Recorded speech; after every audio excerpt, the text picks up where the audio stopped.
বখতিয়ার খিলজির মাজারে পুজো দিলেন হিন্দু ও মুসলিম সম্প্রদায়ের মানুষজন। শুরু হলো সম্প্রীতির মেলা।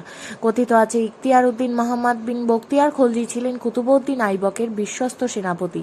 তুর্কি সেনাপতির সবচেয়ে উল্লেখযোগ্য কৃতিত্ব বাংলায় মুসলিম শাসন প্রতিষ্ঠা করা।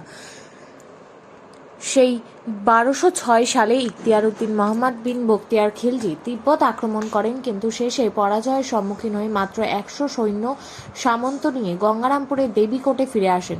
তিব্বত থেকে ফিরে বখতিয়ার অসুস্থ হয়ে পড়েন। সেই সময় বখতিয়ার খিলজির সৈন্য আলী মর্দান দ্বারা নিহত হন।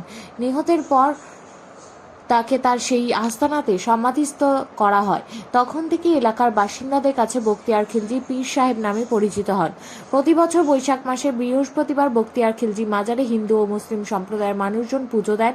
নিয়ম অনুযায়ী এদিন থেকে পীরপাল গ্রামে বখতিয়ার খিলজির মাজারে শুরু হলো পুজো ও মেলা। সকাল হতে হিন্দু ও মুসলিম ভক্তরা ফল ফুল, বেলপাতা, দুধ, বাতাসা, খগড়া, মুরগি দিয়ে মাজারে পুজো দেন। মানত হিসেবে মাটির ঘোড়া দেওয়া হয়। চতুর্থ বৃহস্পতিবার বখতিয়ার খিলজির মাজার চত্বরে বসবে সত্য পীরের গানের আসর।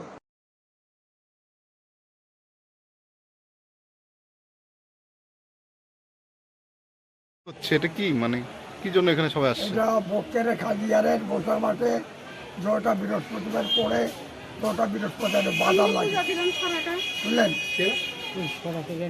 লোকজন আসে, ভাড়া দেয়, দুধ দেয়, বাচ্চা দেয়, যার যে প্রতি বছরে লাগে, প্রতি বছর লাগে।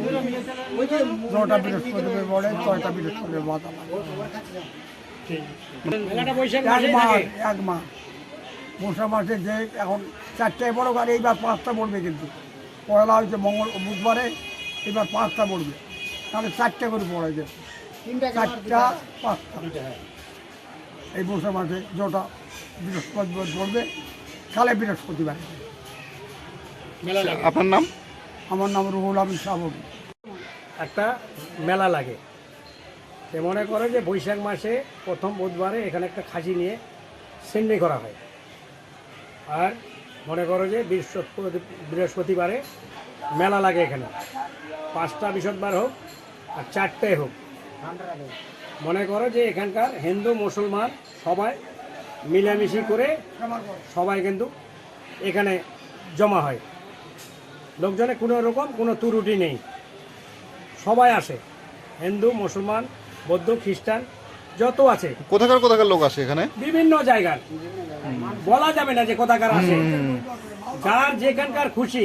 শিলিগুড়িতেও আছে, কলকাতা থেকে আসে, দিল্লি থেকেও লোক আসে এখানে, ইচ্ছার উপর সব। মানে এখানে কি কি দেওয়া হয়? মানে এখানে মনে করো যে বাতাসা, তারপরে মনে করো ফুল, ঘোড়া, এইটুকু দেওয়া হয় এখানে। কারো মনে কামনা হলো যে আমি দেব, কাপড় দেবো, এখানে কাপড় দিতে পারে। কেউ বলছে আমি বড় ঘোড়া দেবো, ঘোড়া দিতে পারে। যার যেটা ইচ্ছা, ইচ্ছার উপর সমর্থ এটা, কাকো কোনো জুলুমবাজি নেই এখানে, বুঝতে পারলা? আপনার নাম? আমার নাম হলে কুতুবউদ্দিন বখতিয়ার।